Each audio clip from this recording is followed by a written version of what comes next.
Hello everyone and welcome back to the channel. Today we're firing up our time machine and setting the dial to a fascinating, yet often overlooked year, 300 BCE.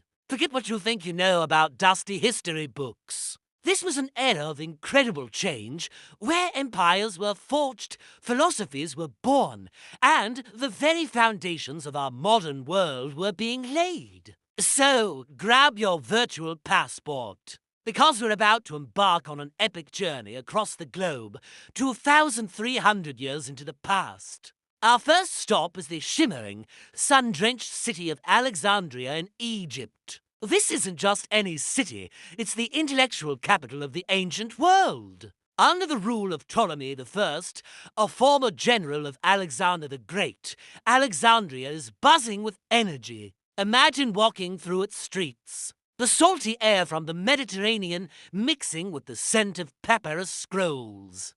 The great library of Alexandria is taking shape, a beacon of knowledge destined to house the wisdom of the world. Scholars from across the known world are flocking here, drawn by the promise of discovery. And speaking of scholars, let's meet one of the city's most brilliant minds, Euclid. Round this very time, he's compiling his groundbreaking work, The Elements. This isn't just some old math textbook, it's the cornerstone of geometry for the next millennia. Every time you think about parallel lines, right angles, or the area of a circle, you're tapping into the genius of Euclid. He's laying down the logical framework, the axioms and proofs that will shape not just mathematics, but the very way we think about logic and reason. In the halls of Alexandria, a revolution of the mind is underway. Now let's travel east, across the vast lands once conquered by Alexander, to the sprawling Seleucid Empire. Founded by another of Alexander's generals, Seleucus I, this empire is a massive, multicultural melting pot. From modern-day Turkey to the borders of India, Greek colonists are mingling with Persian, Babylonian, and other local populations. This fusion creates a unique and vibrant culture known as Hellenism.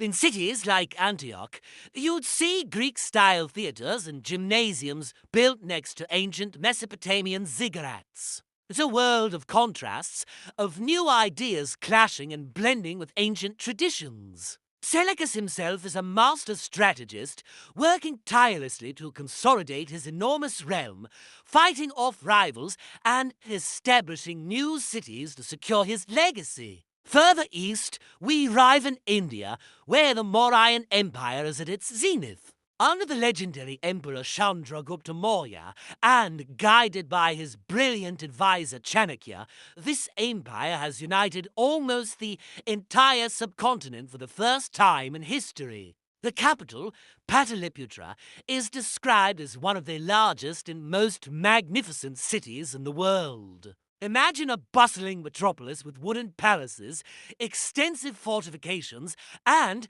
a complex system of governance. Chanakya's treatise, the Arthashastra, a masterful guide to statecraft economics and military strategy, is influencing every aspect of Mauryan administration. This is an era of unprecedented political unity and prosperity in India. A true golden age.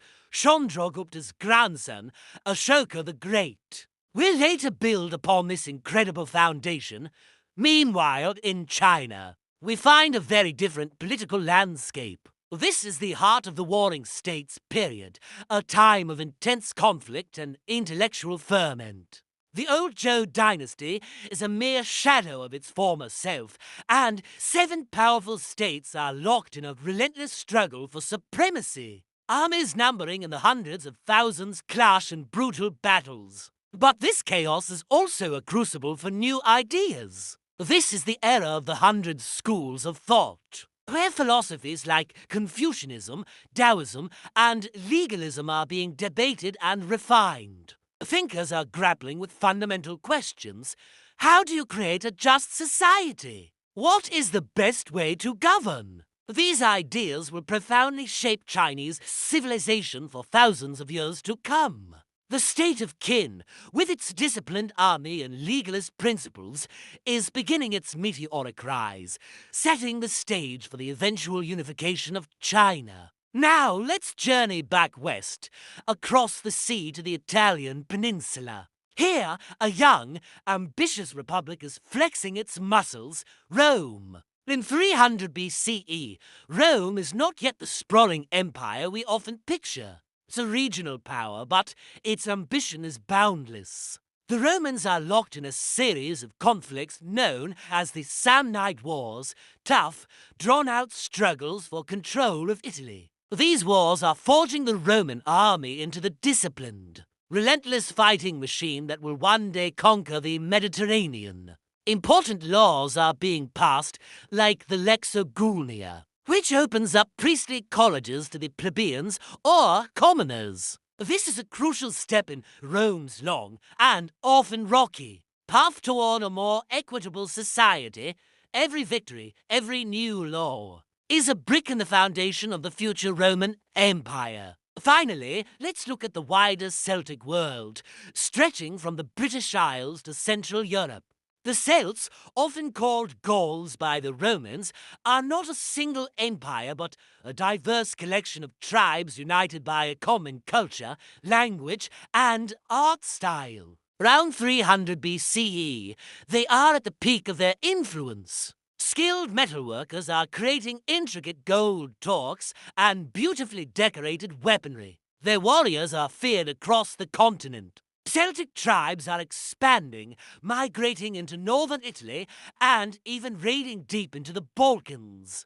They are a dynamic and powerful force, shaping the destiny of Europe in ways we are still uncovering through archaeology. They are the other great power of Europe at this time, a vibrant and complex civilization on the northern frontier of the Mediterranean world. So, as we stand back and look at the globe in 300 BCE, what do we see? We see a world in transition. In the East, the legacy of Alexander the Great has given rise to new Hellenistic kingdoms, blending Greek culture with ancient traditions. In India, the Mauryan Empire has achieved incredible unity. In China, the crucible of the warring states is forging the philosophies and political strategies that will define a civilization. And in the West, a determined republic called Rome is methodically laying the groundwork for its future dominance. From Euclid's geometry in Alexandria to the warring states of China,